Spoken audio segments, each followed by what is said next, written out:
આજે દ્વારકામાં અમારો ચોથો દિવસ છે અને અમે લોકો રાજકોટ થી દ્વારકા આવ્યા હતા આ 11 નંબરનું વાહન લઈને અને 2 દીથી તો અમે લોકો જો અહીંયા ક્ષત્રિય સમાજની વાડી છે ને ત્યાં રોકાણા હતા ને ભાઈ અહીંયા રોકાવાનું ભાડું છે ને એક જણાનું 200 રૂપિયા છે. તો તમે અહીંયા મસ્ત એવો રેસ્ટ કરી શકો. નાવા ધોવાની પણ સુવિધા મસ્ત છે. ઓમ તમારે નાવું હોય ને તો 50 રૂપિયા થાય. અને આજના રૂટની વાત કરીને તો આજે અમારે મેન દ્વારકાધીશના દર્શન કરવાના છે. તો ચાલો ફટાફટ દ્વારકાધીશના દર્શન કરવા. તો જય દ્વારકાધીશ. તો પાર્સલ એક પડી ગયો તો બેકરી વાળા ભાઈને અમે ફોન કર્યો. હાલી ગયા અંદાજે 1.5 કિલોમીટરનો પુલ છે. કોઈ દી આવા હાલતા નથી. આની અંદર અટેચ થતું નથી. દેશી જુગાડ કરવો પડશે. ટોલગેટ ની આગળ 5 જેવી દુકાને અમે લોકોએ પૂછ્યું ક્યાંય એટલે ક્યાંય ચાર્જિંગ ની વ્યવસ્થા ન થઈ. કાલે બપોર થી એક ધારા કન્ટિન્યુ ગાડી અકાયેલી છે.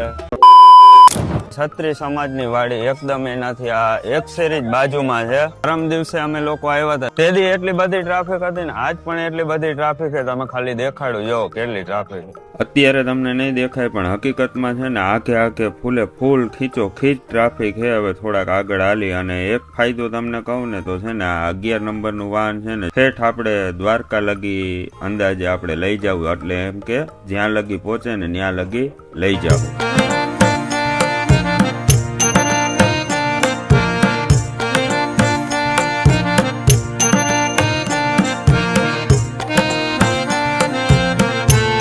મોબાઈલ અંદર લઈ નથી જવા દેતા એટલે શૂટિંગ નો તો કઈ મતલબ જ નથી. હવે મોબાઈલ ને એવું બધું બહાર રાખી ફટોફટ અમે દર્શન કરીને આવી.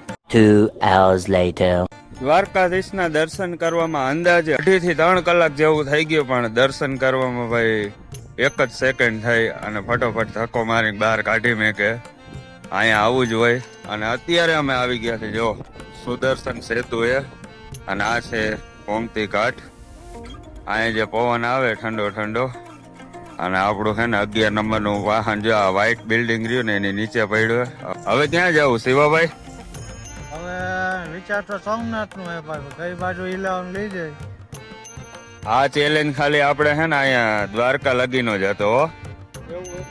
રિટર્ન હવે ક્યાં જવાનું થાય આગળ જોતા રહ્યો વિડીયો.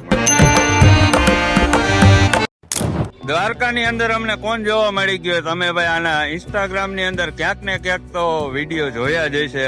કાળી કાળી ભેંસ વાળા ટ્રાફિક થોડુંક છે ને વધારે. કાળે ભેનો ધોળો ધોળો દહીં બ્લેક બફેલો વેરે વેરે નાઈસ બટર મિલ આઈસ 5 કિલો મોકલાવો મારા કલેજા. કાળે ભેનો ધોળો દહીં દ્વારકા આવો તો પીજો. જય દ્વારકાધીશ. 2 બનાવી નાખો અમારા હાટવાળો. મારા કાળજાન કરતા 2 છાસ પી લઈ કેવી મજા આવે જોઈ લઈ. હાલો કેમેરામેન. ફોકસ કરો.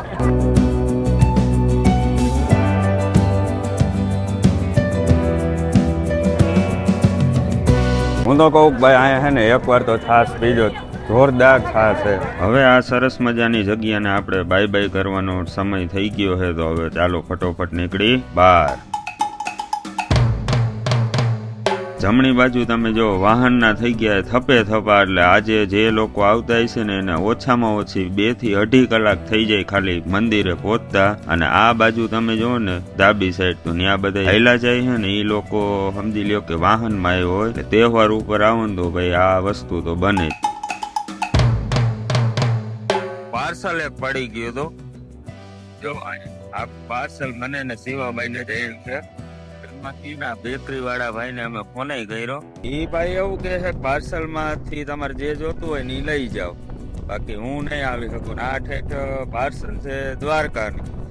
એ ભાઈ એમ કે અત્યારે તમને મેં ટ્રાફિક બધું ફૂલ ટ્રાફિક છે અને એ ભાઈ કહેતા હતા કે પહોંચવામાં 2 કલાક ખાલી અહીં લગી થઈ જાય. તો એ એની સાચી વાત છે 2 કલાક તો થઈ જાય. કેપની હાલત તમે જોવો ઉથલ પાથલ બધું થઈ ગયું. હવે આમાંથી થોડુંક અમે કેક ખાશું. બાકી આમાંથી બ્રેડ ને એવું બધું ક્યાંક છે ને રસ્તામાં કોઈક દુકાન વાળાને આપી દે. મોટું આવું હવે પાર્સલ હવે આગળ ક્યાંક રસ્તામાં કોકને દેવું તો પડશે. કારણ કે ખાવાનું આવી રીતે રજડાવાય નહીં. અમે 2 થોડુંક કેક ખાધું. બીજું કઈ તો હવે ભૂખ લાગી નથી. નકર તો થોડુંક ખાત. હવે આને દાન પૂન કરી દઈ. આ હાઈવે ની એકદમ બાજુમાં આવું નનકું એવું ગામ હતું ને તો ત્યાં એક નાની એવી દુકાન હતી ને એ પાર્સલ છે ને અમે લોકોએ ત્યાં જ દઈ દીધું. કારણ કે હવે અમે લોકો એ હાલી ગયા વાર ધક્કો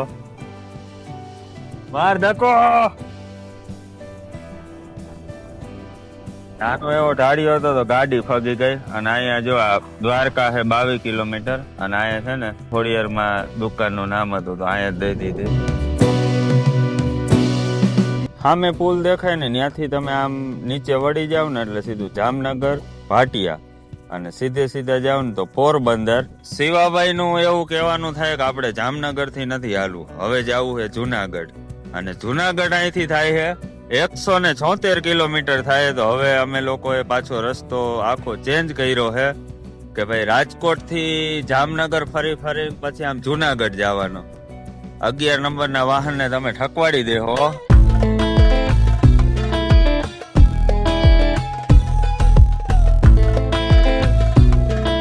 સામેની જે ચેક સ્પોટ વટો ને એટલે આગળ આવી જાય મિયાણી ગામ, એકદમ બાજુમાં હે. એ ગામની બાજુમાં જોવો તમે પુલ જોવો, અંદાજે 1.5 કિલોમીટરનો પુલ છે. અને હવે આ નદી કઈ કહેવાય મને નથી ખબર, મને ખબર હોય તો કોમેન્ટ કરીને કહી દેજો. લોકેશન સારું જોયું ને તો મેં કીધું શિવાભાઈને કીધું કે ઘડીક વાર અહીંયા ઊભા રહી જોવો તમે, બાજુમાં હાલવાની પણ મસ્ત જગ્યા છે. અને આ મોલી પાછળ તો દેખાતું નથી પણ ત્યાં નજર પોગે ત્યાં લગી પાણી છે.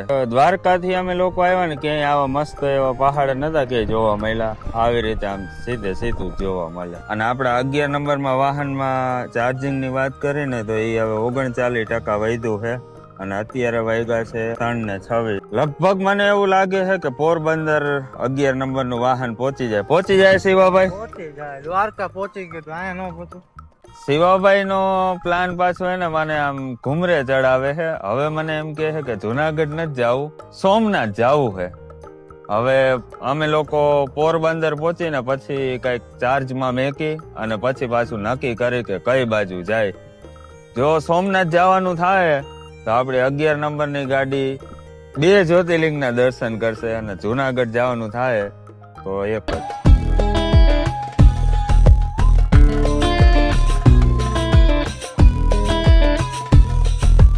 પોરબંદર 4 કિલોમીટર છે ને આપણા ઓલામાં જોઈ લ્યો બેટરી પૂરી થઈ ગઈ છે. જોઈ લ્યો 1% ચાર્જિંગ. હવે આમાં અમારે ક્યાં જુગાડ કરવો ને અમને નથી ખબર. હવે ક્યાંક જુગાડ તો કરવો જ પડશે. હવે આને દોરિંગ ક્યાંક વ્યવસ્થા કરી, હવે જ્યાં કરી ત્યાં તમને દેખાડી કેવી મજા આવે. પુલ થી પાછું છે ને નીચે ઉતારી લીધું, કારણ કે અમે આ પુલે વચ્ચે હતા અને હાલી તો કોઈ દી આવા હાલતા નથી. પણ તોય હવે આજો દોરીને હળવા હાલ્યા જાય છે બે. ઉપરથી અમે જોયું ને તો અહીંયા હોટલ દેખાણી હતી. પુલની આ બાજુ જોયું ને તો અહીંયા તો ભાઈ ઓનર્સ હોટલ હતી. તો ત્યાં હવે એક ભાઈને પૂછ્યું, એ ભાઈ તો રાજીને રેડ થઈ ગયા કે કાંઈ વાંધો નહીં, રાખી દો નહીં કે તમારું જ છે. હાલો ભાઈ હાંકો. અહીંયા છે ઈવી નું ચાર્જિંગ છે જોવા અહીંયા. પણ આ છે ને ભાઈ 4 વ્હીલ માટેનું છે. આપડા 11 નંબરમાં નો હાલે. એટલે 11 નંબરને હવે જો ક્યાં રાખવાનું ખબર હે? આ ખૂણા પાસે એક જ પ્લગ છે. ચાર્જિંગમાં તો રાખી દીધું, પણ અહીં તમે જો અત્યારે કેટલા વાગ્યા? 5 વાગવા આવ્યા અને થાય કેટલા વાગે? સાઈઝે 12 વાગે. અને આ હે અમારી પ્રોપર્ટી અત્યાર માટે. 12 વાગ્યા લગીની અમારી પ્રોપર્ટી છે. હવે અહીંયા મોજ કરવાની છે, હિંચકા ખાવાના, જે કયો. 2 hours later. આવડા લોકોએ તો મને શિવાભાઈ ને તૈગડા તમે જોવો કેટલું ચાર્જિંગ કેટલું થયું. 28%, 6:40 થઈ ગઈ છે. આ કર્યા આપડા મોરના પીછા ચાલુ. સિટી અંદર છે ને ભાઈ ફાસ્ટ ચાર્જિંગ બતાવે. તો હવે અમે લોકો ત્યાં જાય છીએ. જવામાં કાંઈ એટલે કાંઈ વાંધો નથી. પાછું વાંધો એક છે કે અહીંથી છે ને 6 કિલોમીટર આખું છે. 11 નંબરનું વાહન છે. 6 કિલોમીટર છે ને બહુ એટલે બહુ કહેવાય. હવે જાય અને જોઈ કેવા તકલીફમાં મેકાય. ચાર્જિંગ તો અમને લોકોને મળી ગયું, પણ છે ને અમારો પોઈન્ટ ને આનો પોઈન્ટ છે ને આખો અલગ છે. આની અંદર અટેચ થતું નથી. હવે કઈક દેશી જુગાડ કરવો પડશે. પોરબંદર ના તમે ખાલી આમ જોવો, બ્રિજ જોવો, બોટાડે ચડી જાય એવા છે. એમાં રિક્ષાની જાજા વાહન જાય ને, અમે લોકો એની અંદર વયા ગયા હતા. વળી આખો પુલ ફરવા ગયા અને વળી પાછા આવ્યા અને ચડવાનું હતું જો આ બ્રિજમાં અને આ બ્રિજમાં અમે વયા ગયા. એક તો આમાં ચાર્જિંગ હજે પાછું ગોટાડે છે. પાછા અમે લોકો ગોટાડે ચડી ગયા છે. શિવો બેઠો બેઠો ગોટાડે ચડાવે છે. આ જ પુલ ઉપર જવાનું હતું, પાછા આ પુલ ઉપર ચડે. આ ત્રીજી વાર પુલ બદલાયો. હકીકતમાં ગોટાડે ચડી જાય એવા પુલ છે.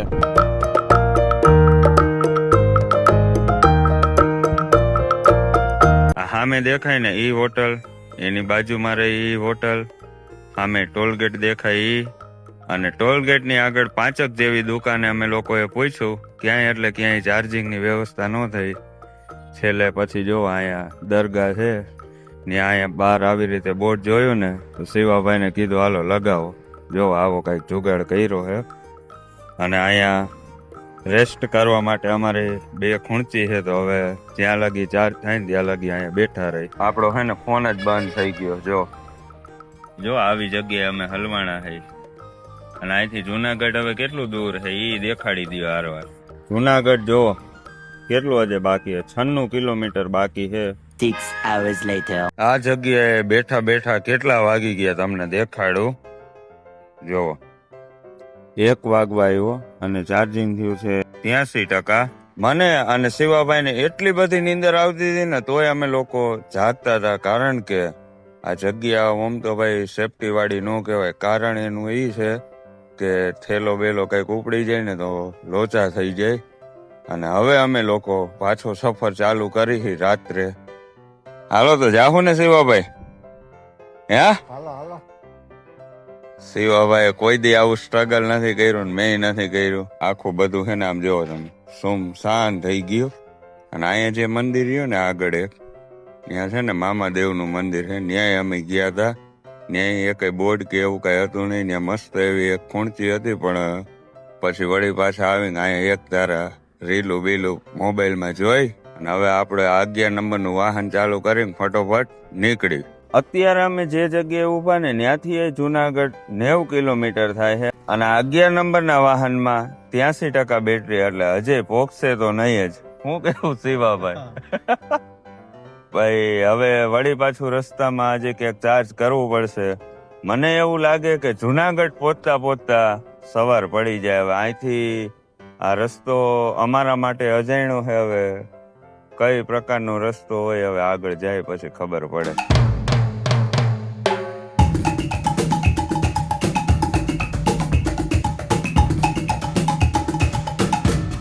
આ 13 નંબરની દુકાનમાં ચાર્જિંગમાં મૂક્યું અને અહીંયા મસ્ત એવી ચા પીધી ને આ ખાટલીમાં 2 થી 2.5 કલાક આરામ કર્યો. અત્યારે 6:30 વાગ્યા છે ને અમે ક્યાં રખડી છે? ધોરાજીમાં. આને કહેવાય સ્ટ્રગલ. જુનાગઢ હવે અહીંથી અંદાજે 27 કિલોમીટર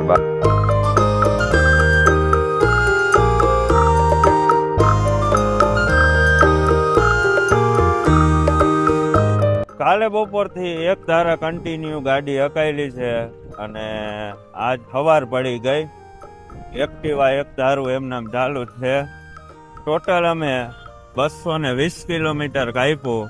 હવે ભાઈ અમારે કિલોમીટર પૂરા થઈ ગયા, તો અહીંયા વિડીયો હવે પૂરો કરવો પડે. શું કેવું શિવાભાઈ?